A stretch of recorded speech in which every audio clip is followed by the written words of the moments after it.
This is Matthew Cratter from Trader University, and today I want to answer the question, can Bitcoin's fair launch be repeated? There's a lot of talk about cryptocurrencies and fair launches.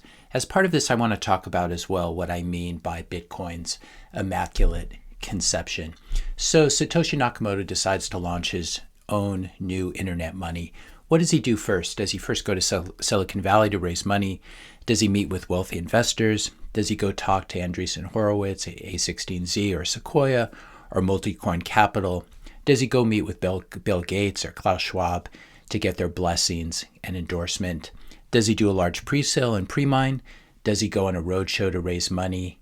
Send me some dollars or some other currency and I'll send you some Bitcoin. In fact, Satoshi does none of these things. This is, though, what Vitalik and Ethereum did.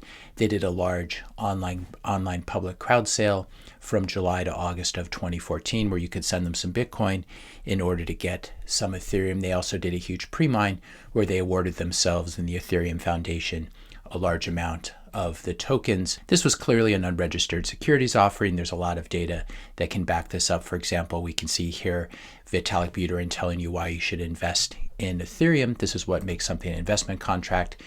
We have this video, which I'll link to below here, an audio that basically one of the co-founders of Ethereum, Joe Lubin, telling whales and large investors how they can disguise their purchases. So this is one of the sinister things about the pre-sale. We don't know how concentrated the initial investors are, but we suspect it's a pretty concentrated group simply because they were given advice how to pretend to be smaller than you really were. Here's Vitalik Buterin, and again, I will link to all these in the description notes below. I think you could put these together to make a pretty good case for the SEC. Here's Vitalik Buterin describing how the Ethereum Foundation will dissolve Ethereum Switzerland after the pre-sale in order to not be connected with the Ethereum token sale and thus avoid future legal problems. In other words, violations of US securities law. Again, this was done in Switzerland, but if these tokens, if Ethereum's going to trade and be sold to US investors as well, for example, Jack Mallers, I believe his mother was pitched on Ethereum in Texas. If you're going to sell these tokens to US investors, these things in the legal structure matter. So does Satoshi sell tokens to raise money to fund the software development of Bitcoin? Because that would look a lot like an offering of unregistered securities, as we said, like Ethereum and Cardano and XRP. No, Satoshi does not do this. This is part of the Immaculate Conception. Does he mention an initial value for BTC, like one Bitcoin should equal $1 or $10 or a penny or something like this?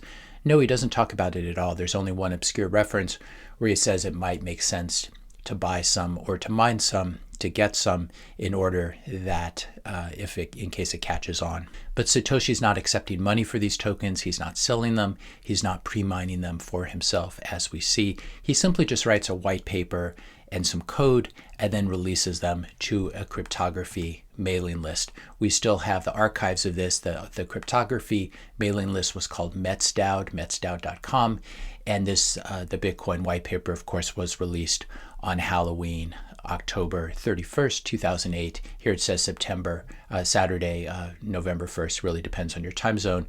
But this was basically an email that linked to the Bitcoin white paper. And then he released the mining software and the node software. The software was finally released on January 9th of 2009. And as part of the software, he hard-coded in the initial Genesis block. The initial Genesis block number 0, was not mined.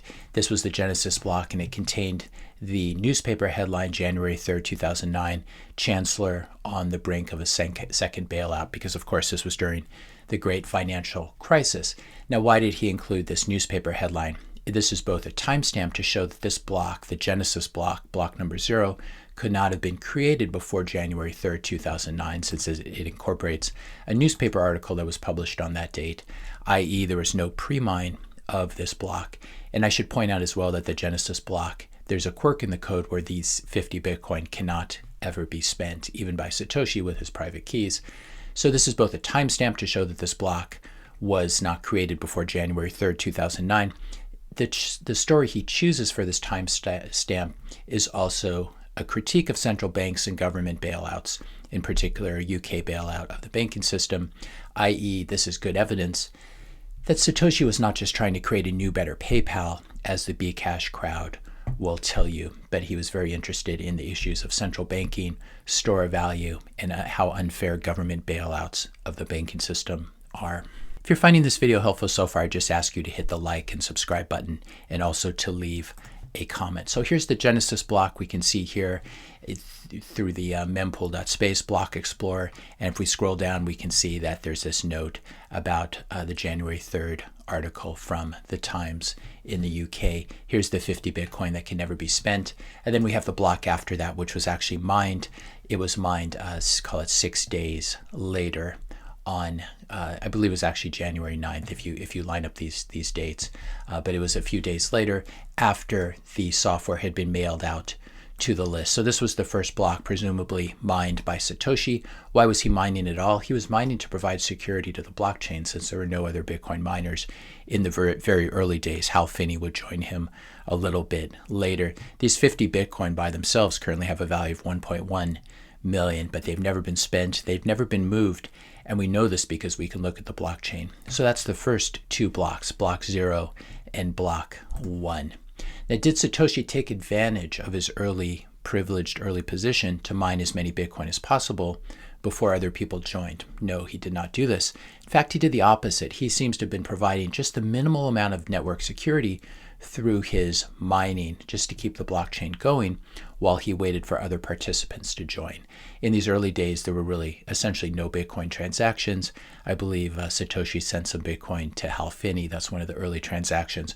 But it was mostly just Satoshi mining empty blocks and providing proof of work security to the network. There's been some good research done by Jameson Lopp, among others, pointing out that Satoshi, or whoever this early miner was presumably Satoshi, limited their mining hash rate and thus ended up with far fewer Bitcoin than they could have earned. I'll link to this article below. Was Satoshi a greedy miner? He was not. In fact, it looks like that much of the time he actually turned off his Bitcoin miner for 5 minutes or paused it for 5 minutes after mining a block.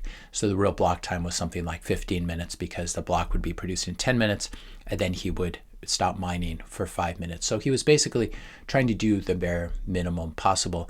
And this makes sense given his following decision never to move or sell these Bitcoin. And again, we can look on the blockchain and see that these have never been sold and never been moved. This is not to say that they never can be, but 14 years after the launch of the project, the fact that these are worth billions and billions of dollars now, in excess of, call it $23 billion, and not a single sat has moved or presumably been sold, this tells you something. So Satoshi was not a greedy miner. There was no pre-mine. He actually mined the Bitcoin himself by spending real money on electricity and presumably mining on a CPU. Here's a quote from the Bitcoin Talk Forum from December 12th of 2009, so at the end of the year, the same year that Bitcoin was launched. He talks about we should have, this is Satoshi posting, we should have a gentleman's agreement to postpone the GPU arms race as long as we can for the good of the network. It's much easier to get new users up to speed if they don't have to worry about GPU drivers and compatibility. It's nice how anyone with just a CPU can compete fairly equally right now. Now, this was not something that Satoshi expected to continue, and I've talked about in another video how he was ready to defend the network with his GPU mining machines. But this was basically shows that Satoshi and the early Bitcoin miners had this gentleman's agreement to try to just provide security. This wasn't about getting rich. Again, in December of 2009, the value of one Bitcoin was 0. It had no value. And it really didn't have value until a couple years later when Laszlo spent 10,000 Bitcoin to buy a pizza. So these are very ideological folks. They're very, very high-minded, and they weren't focused on the profit motive, unlike people like Vitalik, who are pitching an investment. And this is one of the things that makes the Bitcoin launch very, very special. It was on December 13th of 2010 that Satoshi Nakamoto posted on the Bitcoin Talk Forum for the last time and then disappeared for good. I believe he sent a few emails after this, but this was basically when he publicly departed the project. This is definitely one of the most selfless and intelligent acts in human history, I have to say. It shows tremendous humility. The nice thing about Bitcoin is there's no living, identifiable founder, which would be just a centralized point of failure. If you have a living founder like Vitalik, they can be kidnapped or bribed or co-opted in some way. Also, the nice thing about not having an identifiable founder is there's no contamination of the project by personal life or failing. So imagine if Satoshi had been a rabid Bush supporter, a rabid Obama supporter, strongly anti-gun or pro-gun, or had inherited blood money from some industrialist, or hadn't paid some taxes, or hated women or men or certain races. This would provide a unwelcome penumbra to the coin and would influence people's perceptions about the coin. But instead, we have a very, very neutral coin, and we don't have a living founder that can be co-opted. Did Satoshi sell his Bitcoin on the way out when he departed the project? No, he did not. As we said, we know this by looking at Bitcoin. From the early blocks on the blockchain, the Bitcoin in them has never moved. If we take a look at block 5, for example, here on this block explorer, we can see that there were 50 Bitcoin mined. There weren't any transaction fees. And again, this Bitcoin has never moved. So that's how we know that Satoshi never moved them. Did Satoshi dump on you? No, he did not. But Vitalik and Solana VCs did. Vitalik has sold at least 25% of his coins. He dumped fairly early on in 2016, which shows that he didn't have a huge amount of faith in the project. He also became a billionaire in the process. I warned everyone about Solana in November, December of 2021, how they were preparing to dump, and indeed, it looks like they did dump. So these are very different projects. These are projects where you had very wealthy insider investors, and they took profits as soon as they could. And you had a lot of venture capitalists involved, which is not how you launch a new neutral money. So to summarize, what exactly is the Immaculate Conception of Bitcoin? It's this: a founder appeared and gave the world a gift, almost like Prometheus giving the world the gift of fire. He managed in the process to remain completely anonymous the whole time. And I am saying he, it could have been she or they. I think it was probably he, if you take a look at who's normally in math departments and who's interested in cryptography and libertarianism. It tends to be a fairly male group, but again, we don't know. I'm just using he as sort of an abbreviation. Founder appeared and gave the world a gift. He managed to remain completely anonymous the whole time. And this would be much more difficult and probably impossible to do today in the world of surveillance and iPhones and cameras and Ring cameras and online surveillance.